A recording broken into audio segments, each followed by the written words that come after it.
यहाँ हम यंग लड़के मैक्स को देखते हैं जो कि एक और फ्लाइट से स्पेस के लिए निकल जाता है, लेकिन तभी एक एस्टेरॉइड की वजह से उसका स्पेस क्राफ्ट डैमेज हो जाता है, जिसके कारण उसे एक अननोन प्लेनेट पे लैंडिंग करना पड़ता है। मैक्स जैसे ही बाहर आता है तो उसकी शटल एक्सप्लोर हो जाती है, यानी कि अब वो किसी से भी कम्युनिकेट नहीं कर सकता था। लेकिन मैक्स इससे भी डिसपॉइंट नहीं होता है और उस प्लेनेट में एक्सप्लोर करने के लिए निकल पड़ता है। वो प्लेनेट हर तरह से अर्थ से मिलता जुलता था, इसलिए मैक्स वहाँ हेल्प ढूंढने लगता है कि शायद उसे वहाँ कोई कम्युनिकेशन सिस्टम मिल जाए। लेकिन तभी उस प्लेनेट का एक लोकल रेसिडेंट उसके सामने आ जाता है। उन लोगों की भाषा को समझने के लिए मैक्स एक ट्रांसलेटर कैप्सूल अपने कान में डालता है, लेकिन वो आदमी जिसका नाम जैब था वो मैक्स को हॉस्टेज बना के अपने साथ ले जाता है और ऑथराइज्ड के हवाले कर देता है, जहाँ वो लोग उसे एक हेलमेट पहना देते हैं और उनके हेलमेट किसी भी इंसान की यादों और विचारों को स्क्रीन पर प्रोजेक्ट कर सकता था, जिसके बाद इन्वेस्टिगेशन स्टार्ट होता है। उसी टाइम हम दूसरे रूम में एक आदमी कॉर्पोरल गाइस को देखते हैं जिसे मैक्स को कैपिटल ले जाने का टास्क दिया जाता है। तभी मैक्स को कुछ स्ट्रॉन्ग सिग्नल्स का एहसास होता है और वहाँ मौजूद सभी लोग गार्ड का एंथम गाना शुरू कर देते हैं। नेक्स्ट सीन में हम देखते हैं कि गाइस मैक्स को लेकर कैपिटल की तरफ निकल पड़ता है। रास्ते में वो लोग एक स्ट्रेंज टावर के करीब से गुजरते हैं और गाइस के हिसाब से वो टावर उन्हें दुश्मनों से प्रोटेक्ट करता है, लेकिन तभी उस टावर की बेस एक्सप्लोड हो जाता है और नीचे रोड पर गिर पड़ता है, जिसके कारण गाइस गाड़ी में ही टाइप हो जाता है। लेकिन मैक्स उसकी हेल्प करता है और उसे बाहर निकालता है। तभी हमें पता चलता है कि यह सब कुछ रवल्स ने किया था, जो कि स्टेट की सुप्रीम अथॉरिटी के दुश्मन थे। खैर वो दोनों आगे बढ़ते हैं और पैदल चलते हुए कैपिटल पहुंच जाते हैं, जिसके बाद हम स्पेशल सिक्योरिटी डिपार्टमेंट के हेड वांडरर को देखते हैं। वो अपने सबोनेट फैंग को बुलाता है और उसे मैक्स को डिपार्टमेंट तक लेकर आने का टास्क देता है, इसलिए फैंग उसे लेकर डिपार्टमेंट की तरफ जाने लगते हैं। दूसरी तरफ हम प्रोसिक्यूटर को देखते हैं जिससे रिपोर्ट मिलती है कि फैंग ने एक अजीब से इंसान को पकड़ लिया है, इसलिए वो इस बारे में मजीद इंफॉर्मेशन इकट्ठी करने को कहता है। अब बारी थी टावर्स को एक्टिवेट करने की, जिसके कारण हर कोई अपने अपने तरीके से प्रिपेयर होने लगता है। प्रोसिक्यूटर बाथरूम में जाके अपने दांतों के बीच एक स्पेशल स्टिक घुसा लेता है, लेकिन जैसे ही टावर्स एक्टिवेट होते हैं फैंग स्ट्रोक के कारण कोलैप्स हो जाता है और इसी दौरान फोर्स यहाँ पहुंच जाते हैं और उन्हें पकड़ लेते हैं। लेकिन बहुत ज्यादा भीड़ होने के कारण मैक्स वहां से भागने में सफल हो जाता है। मैक्स जो कि शहर से होता हुआ आगे बढ़ रहा होता है कि वहाँ की अनफेमिलियर और मार्वलिंग लाइफ को देख के हैरान हो जाता है। नेक्स्ट सीन में हम कुछ अननोन प्रीस्ट को देखते हैं जो कि एक मीटिंग के लिए जमा हुए थे और यही लोग असल में एक प्लेनेट के रूरल थे। दूसरी तरफ मैक्स चलता चलता एक कैफे में पहुंच जाता है, जहाँ एक वेट्रेस की हेल्प करता है क्योंकि ओनर उसकी इंसल्ट कर रहा था, इसलिए वो लड़की जिसका नाम राडा था वो मैक्स को थैंक्स कहती और तभी हमें पता चलता है कि वो लड़की असल में गाइस की बहन थी। मैक्स जब उसके घर ले जा रहा था तो रास्ते में उसका सामना एक स्ट्रीट गैंग से होता है, जिसके साथ एक जबरदस्त फाइट होने के बाद उन्हें हरा देता है।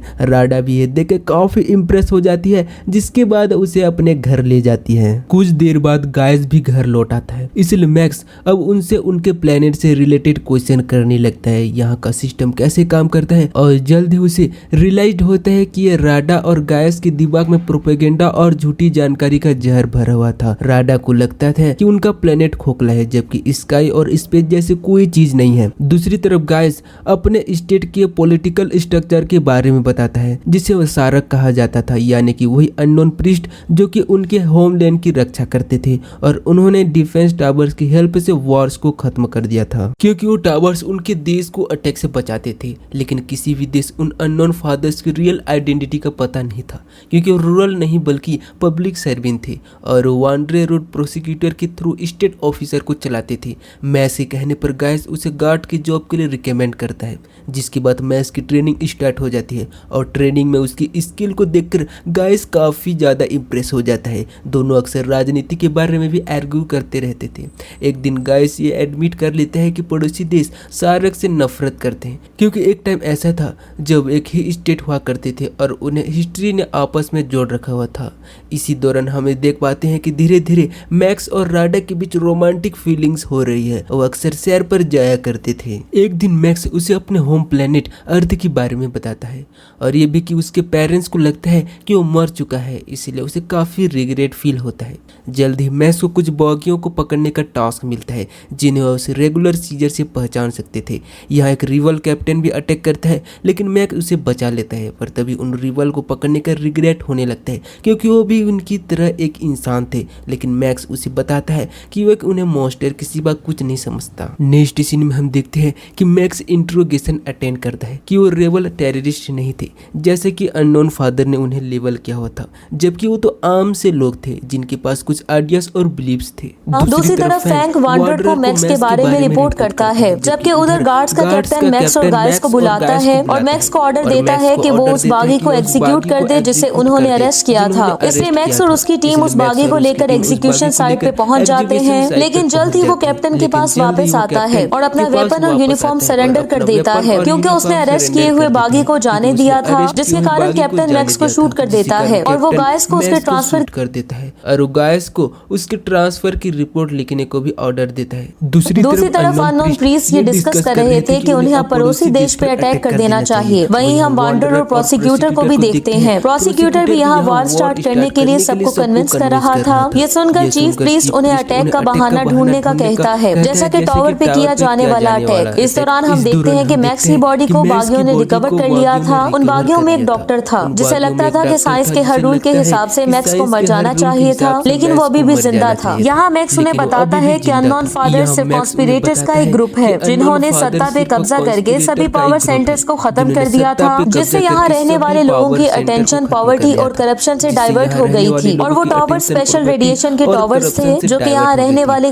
टावर स्पेशल रेडिएशन के टावर्स थे जो कि यहाँ के रहने वाले गरीब लोगों को हिप्नोटाइज करके ज्यादातर लोग उन्हें नोटिस भी नहीं करते थे और उन लोगों में बागियों की माइनॉरिटी भी शामिल थी, जिन्हें इसकी वजह से बहुत ज्यादा पेन बर्दाश्त करना पड़ती थी। उन ट्रांसमीटर्स को पूरे देश में दिन में 2 बार एक्टिवेट किया जाता था, जिसके कारण लोग पागल हो जाते थे और यहाँ तक कि बहुत से लोग मारे भी जाते थे। वो बागी अब मैक्स को अपना समझने लगे थे, इसलिए वो उसे एक ऑपरेशन के लिए समझने लगे थे, इसलिए वो उसे एक ऑपरेशन के लिए ले जाते हैं।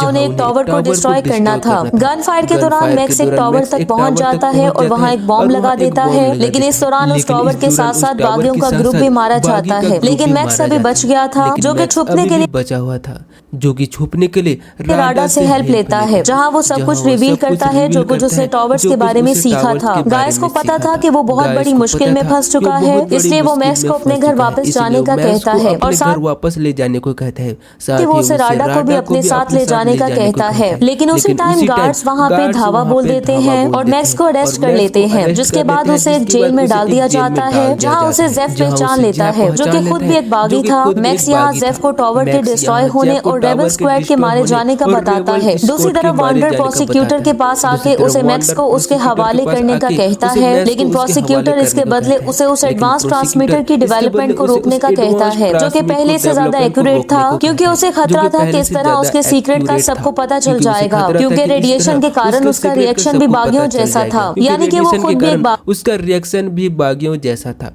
यानी कि वो खुद भी एक बागी था। नेक्स्ट सीन में हम देखते हैं कि मैक्स और उसके साथी जो कि डेथ सेंटेंस को फेस कर रहे थे, उन्हें साउदर्न बॉर्डर पे वॉर से बच जाने वाले वॉर रोबोट से क्लियर करने के लिए भेज दिया जाता है। इसी दौरान प्रोसिक्यूटर को ये बात पता चल जाती है कि मैक्स पे ट्रांसमीटर का कोई असर नहीं होता, यानी कि ट्रांसमीटर के खिलाफ उसका इम्यूनिटी लेवल काफी स्ट्रॉन्ग है, जिसके कारण प्रोसिक्यूटर वांडरर के साथ अपने एग्रीमेंट तोड़ने का फैसला कर लेता है और मैक्स को उसके पास लाने का ऑर्डर देता है। फैसला कर लेता है और मैक्स को उसके पास लाने का ऑर्डर देता है। दूसरी तरफ मैक्स बागियों को एक आइडिया के बारे में बताता है कि उन्हें टावर्स को एक एक करके डिस्ट्रॉय नहीं करना चाहिए, बल्कि उन्हें उस जगह पे अटैक करना चाहिए जहां से सिग्नल निकलता है। लेकिन जेफ उसे एक्सप्लेन करता है कि टावर्स इसलिए नहीं है कि वो बागियों को आइडेंटिफाई कर सके, और वो दिन में सिर्फ 2 बार नहीं बल्कि हर टाइम एक्टिवेट होते हैं। लेकिन उनमें से निकलने वाली रेडिएशन लोगों से क्रिटिकल सोचने की एबिलिटी छीन लेती हैं और वो उन्हें हर उस बात को मानने के लिए मजबूर करती हैं जो कि रेडियो, टीचर्स, प्रीचर्स और न्यूज़पेपर उन्हें बताते हैं, जिससे लोगों को किसी भी बात पर यकीन दिलाया जा सकता है। और सिर्फ बागी ही इसको समझ सकते हैं, क्योंकि वो रेडिएशन उन्हें हिप्नोटाइज नहीं कर सकती थी और वो उन्हें सिर्फ हॉरिबल पेन ही दे सकती थी। जेफ यहाँ उसे ये भी बताता है कि साउथ में कुछ म्यूटेंट्स भी हैं और वो भी रेडिएशन से इफेक्टेड नहीं है, हालांकि उनका इंसानों से कोई लेना देना नहीं है। तभी उन्हें अचानक से इंजन के चलने की आवाज सुनाई देती है और तभी उन्हें पता चलता है कि वो तो एक खुद से चलने वाला टैंक था जो कि उन्हें मारने की कोशिश करता है। लेकिन मैक्स किसी तरह उस टैंक तक पहुंच के उसके अंदर चला जाता है और ऑटोमेटिक कंट्रोल सिस्टम को डिसेबल कर देता है, जिसके बाद मैक्स मैक्स अपने दोस्तों को बताता है कि वो एलाइज ढूंढने के लिए साउथ की तरफ जा रहा है ताकि वो उनसे मिलकर टॉवर्स को डिस्ट्रॉय कर सके। वो उसी टैंक पर बैठ के वहाँ से निकल पड़ता है और जब वो बॉर्डर पे पहुँचता है तो मिलिट्री उसे रोकने की कोशिश करती है। तभी मैक्स उन्हीं में गाइस को पहचान लेता है। वो उसे होस्टेज बना के बैरियर्स को तोड़ता हुआ आगे निकल जाता है।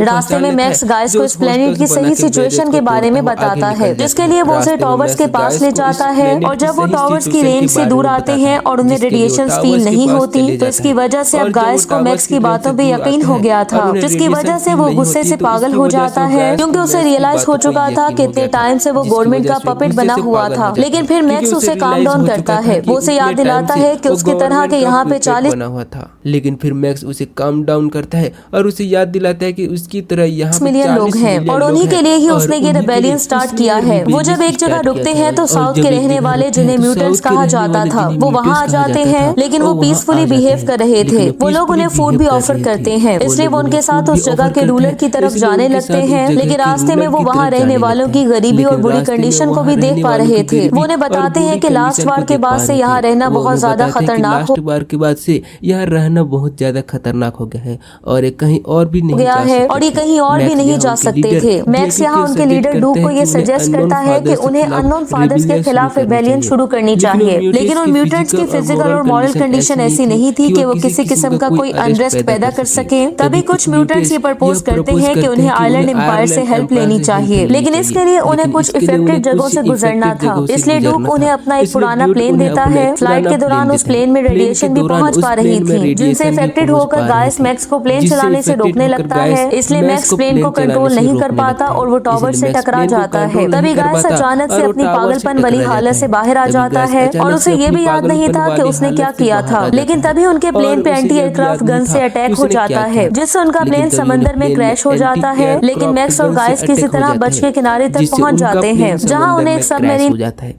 लेकिन मैक्स और गाइस किसी तरह बच के किनारे तक पहुंच जाते हैं मिलती है। इसलिए मैक्स उसके अंदर चला जाता है। उसी टाइम पे प्रोसिक्यूटर राडा को उसके पास लाने का ऑर्डर देता है, जिसे उसके लोग सड़क से उठा लेते हैं। यहाँ प्रोसिक्यूटर खुद को मैक्स का दोस्त बताता है और उसे मैक्स को वहाँ से भगाने की वीडियो रिकॉर्डिंग भी दिखाता है। लेकिन राडा उसकी बात पे भरोसा नहीं करती और मैक्स को ढूंढने में प्रोसिक्यूटर की हेल्प करने से मना कर देती है, जिसके कारण उसे जेल में डाल दिया जाता है। दूसरी तरफ गाइस भी सबमरीन में पहुंच जाता है, जहां उन्हें कुछ भयानक एक्सपेरिमेंट्स की प्रूफ्स मिलते हैं। जो एक्सपेरिमेंट्स वो प्रिजनर्स पे परफॉर्म करते थे, वो लोग कंट्रोल रूम में पहुंच के वीडियो रिकॉर्डिंग्स को देखने लगते हैं, जिनमें गाइस के देशवासियों की मैक्स एग्जीक्यूशन हो रही थी। और ये सब कुछ आइलैंड एम्पायर के रिप्रेजेंटेटिव्स कर रहे थे, जिनसे वो हेल्प लेने के लिए यहाँ आए थे। ये सब कुछ देखकर गाइस काफी ज्यादा परेशान हो जाता है, क्योंकि उसे डर था कि ये मॉन्स्टर्स उसके देश पे किसी भी टाइम अटैक कर सकते हैं। जिससे ये बात तो साफ परेशान हो जाता है, क्योंकि उसे डर था कि ये मॉन्स्टर उसके देश पे ही किसी भी टाइम जाहिर थी कि आइलैंड एम्पायर के साथ अलायंस करने की ऑप्शन उनके पास एम्पायर के साथ अलायंस करने की ऑप्शन उनके पास नहीं थी। किनारे पर लौट आते हैं, जहां उनका सामना कोस्टल पेट्रोल से होता है, जिससे उन्हें पता चलता है कि उन दो पड़ोसी देशों में वार स्टार्ट हो चुकी है और बाकी प्रिजनर्स की तरह उन्हें भी फ्रंट लाइन पे फाइट के लिए भेज दिया जाता है। दूसरी तरफ वांडर, जो कि मैक्स को अपने डिपार्टमेंट में बुलाने के लिए चारा डालना चाहता था, वो राडा के एस्केप को इंजीनियर करता है। वांडर यहाँ इस बात पर अफसोस जताता है कि वार ने उसके सारे प्लान्स को खराब कर दिया है, इसलिए वो फैंग को टास्क देता है कि वो कहीं से भी मैक्स को ढूंढकर उसके पास ले आए। दूसरी तरफ मैक्स और गाइस को वार के लिए फ्रंट लाइन पे भेज दिया जाता है, जहां वो जेफ से भी मिलते हैं। तभी हम उनके कमांडर को भी देखते हैं, जो कि कोई और नहीं बल्कि गार्ड्स का कैप्टन था, और वो अर्थलिंग मैक्स को फैंग के हवाले करने से साफ इनकार कर देता है और उन लोगों को पुराने टैंक्स पे बैटलफील्ड में भेज दिया जाता है, जहां फैंग आखिरकार मैक्स को ढूंढने में कामयाब हो जाता है। लेकिन मैक्स अपने दोस्तों को छोड़कर उसके साथ जाने से मना कर देता है, और जब वो गाइस को शूट करने लगता है तो मैक्स उसे मार के बेहोश कर देता है। इसी दौरान वार भी स्टार्ट हो चुकी थी, लेकिन मैक्स अपने टैंक को बैटलफील्ड की दूसरी साइड पे ले जाने लगता है। यहाँ हम ये भी देख पाते हैं कि गाइस अब ब्लाइंडली मैक्स को ओबे करने लगा था। रेडिएशन के इन्फ्लुएंस की वजह से उनके एक साथी की हालत खराब हो जाती है, जिसे वो बाहर निकालने लगते हैं, और ऐसा करते सब ब्लाइंड मैक्स को ओबे करने लगता है। रेडिएशन के इन्फ्लुएंस की वजह से उनके एक साथी की कमांडर हालत उन्हें खराब देख हो जाती लेता है, इसलिए वो बाहर निकलने लगते हैं और ऐसा करते हुए कमांडर उन्हें देख लेता है। इसलिए जब मैक्स के बीट्रेल के कारण उसे शूट करने लगता है तो गाइस उसकी जगह अपनी बॉडी को शील्ड के तौर पे पेश कर देता है। ये देखकर मैक्स को गुस्सा आता है और वो कमांडर की तरफ बढ़ता है, लेकिन तभी गाइस जो कि मरने ही वाला था वो पीछे से कमांडर पे अटैक करके उसे मार डालता है और इसी के साथ ही गाइस की भी डेथ हो जाती है, जिसकी वजह से मैक्स काफी ज्यादा दुखी हो जाता है। इसी दौरान फैंग को भी होश आ चुका था। मैक्स जब उसके मुंह से राडा का नाम सुनता है तो वो वांडर के साथ कोऑपरेट करने के लिए तैयार हो जाता है। वार के खत्म होने के बाद मैक्स गाइस को दफनाते हुए फैंग के प्रपोजल को सुन रहा था, जो कि मैक्स को बताता है कि उसे इंस्टीट्यूट के प्रीमिसेस में ही अपार्टमेंट दिया जाएगा, साथ ही उसे गाड़ी भी मिलेगी और उसे कहीं भी जाने की आजादी होगी। लेकिन वो राडा को सिर्फ उसी सूरत में ही मिल पाएगा जब वो स्टेट के साथ अपनी लॉयलिटी को प्रूव करेगा। दूसरी तरफ प्रोसिक्यूटर को भी वांडर के डिपार्टमेंट में मैक्स की मौजूदगी का पता चल चुका था, इसलिए वो इंस्पेक्शन के बहाने वहां पहुंच जाता है और मैक्स को पकड़ लेता है। प्रोसिक्यूटर अब उसे अननोन फादर इन्फेक्शन के बहाने वहां पहुंच जाता है और मैक्स को पकड़ लेता है। इसका रूल खत्म करने का प्रपोजल देता है और इसके लिए वो उसे उस जगह के कोऑर्डिनेट्स भी देता है जहां से टॉवर सिस्टम को कंट्रोल किया जाता था और उस जगह पहुंच के मैक्स को स्पेशल रेडिएशंस को एक्टिवेट करना था, जिससे डिप्रेशन की वेव्स पैदा होती थी और इस तरह वो पूरे देश के लोगों को अपने कंट्रोल में कर सकते थे, जिनमें मिलिट्री भी शामिल थी। और इसके बाद मैक्स को अननोन फादर को एलिमिनेट करना था, जिसके बाद वो स्टेट का रूलर बन जाएगा और राडा को आजाद करवा लेगा, जिसे वांडर ने छुपा रखा था। और इसके बाद प्रोसिक्यूटर उसका एडवाइजर बन जाएगा। ये सुनकर मैक्स जेफ को लेकर इस मिशन पे निकल पड़ता है और कैपिटल में पहुंच के वो अपने साथियों को इंस्ट्रक्शन देता है कि अगर वो वापस न आए तो उन्हें ट्रंक में मौजूद बॉम्ब को ब्लास्ट करना होगा। इसके बाद मैक्स इजीली अंदर पहुंचने में कामयाब हो जाता है, लेकिन एलिवेटर तक पहुंचने से पहले उसे गार्ड रोक लेता है पर मैक्स उनसे फाइट बॉम्ब को ब्लास्ट करना होगा। इसके बाद मैक्स अंदर पहुंचने में कामयाब हो जाता है, लेकिन करता हुआ अंदर आ जाता है। वो गार्ड्स में संभलने के बाद उसका पीछा करने लगते हैं, जबकि मैक्स कंट्रोल सेंटर में पहुंच के डिप्रेशन मोड ऑन कर देता है, जो कि पूरे देश में फैल जाता है। वांडर जब अपने लोगों को नीचे गिरा हुआ देखता है तो वो फौरन से कंट्रोल सेंटर की तरफ भाग में फैल जाता है। वांडर जब अपने लोगों को नीचे गिरा हुआ देखता है तो वो फौरन से कंट्रोल सेंटर। दूसरी तरफ मैक्स वापस आके बॉम्ब रिट्रीव करता है और उसे बिल्डिंग के अंदर रख के एक्टिवेट कर देता है, जिसके बाद वो उस जगह से निकल जाता है। इसी दौरान वांडर भी वहाँ पहुँच गया था, इसलिए वो मैक्स को देखता है तो उसका पीछा करने का डिसाइड करता है और किसी तरह उसे रोकने में कामयाब हो जाता है। और किसी तरह उसे रोकने में कामयाब हो जाता है, लेकिन तभी वहाँ एक जोरदार ब्लास्ट होता है, जिससे वो मेन ट्रांसमीटर डिस्ट्रॉय हो जाता है और इसी के साथ ही सभी लोग अपनी सेंसेस में वापस आने लगते हैं। दूसरी तरफ मैक्स राडा को ढूंढने के लिए भागता है, जो कि उसे एक क्रियो चैम्बर में मिल जाती है। वो उसे बाहर निकालता है, लेकिन तभी वांडर उसका रास्ता रोक लेता है और यहाँ ये बात रिवील होती है कि वांडर भी 20 साल पहले अर्थ से यहाँ आया था ताकि वो यहाँ की सिक्योरिटी कंपनी को सिक्योरिटी के हवाले से असिस्ट कर सके। इसी दौरान स्ट्रीट्स में हर तरफ हलचल मच जाती है क्योंकि पावर स्ट्रगल स्टार्ट हो चुकी थी, जिसमें बहुत से लोग मरने वाले थे। यहाँ वांडर गुस्से में उस पुलिस स्टूडेंट को मारने लगता है जिसने उसकी इतने सालों की मेहनत का फल बर्बाद कर दिया था, क्योंकि वो इन्फ्लेशन और इकोनॉमिक्स के बारे में भूल गया था और स्टेट को फूड शॉर्टेज और पड़ोसी देशों की तरफ से इन्वेजन का भी सामना था। मैक्स भी यहाँ उससे फाइट बैक करता है और उस पर टॉवर्स की कंस्ट्रक्शन की परमिशन देने और लोकल पॉपुलेशन को गुलाम बनाने का आरोप लगाता है, लेकिन वांडर उसे हिस्ट्री का कानून याद दिलाता है जहाँ पहले भी सभी इंसान वार्स और गुलामी के एक्सपीरियंस से गुजरे थे और ये प्लेनेट उनसे अलग नहीं था। ये सुनकर मैक्स ये डिक्लेयर करता है कि ये अब उसका घर है और वो यहाँ रहकर भूख, वार्स और इन्फ्लेशन से फाइट करेगा और किसी को भी यहाँ टॉवर्स बिल्ड करने नहीं देगा ताकि कोई भी इस सोसाइटी को और यहाँ रहकर भूख, वॉर्स और इन्फ्लेशन से फाइट करेगा, किसी को भी बना सके। ये सुनकर वांडर को गुस्सा आता है और वो इस सोसाइटी को स्लेव ना बना सके। ये सुनकर वांडरर को गुस्सा आता है और उस अटैक के लिए आगे बढ़ता है, लेकिन मैक्स उसे एक जोरदार पंच मार के दूर फेंकता है। इसी दौरान हम देखते हैं कि जेफ और उसके साथियों ने हर तरफ कंट्रोल संभाल लिया था, जबकि इधर राडा मैक्स के पास आती है जिसे वो गले लगा लेता है। उन्हें देख के वांडर मुस्कुराने लगता है और इसी के साथ ये मूवी एंड हो जाती है। Thank you so much for watching. And हो जाती है। तो दोस्तों ये मूवी कैसे लगा हो कमेंट में अपनी राय जरूर दे दीजिए। मिलते हैं ऐसे नए मूवी स्पेशल वीडियो के साथ। आज के लिए इतना ही। थैंक्स।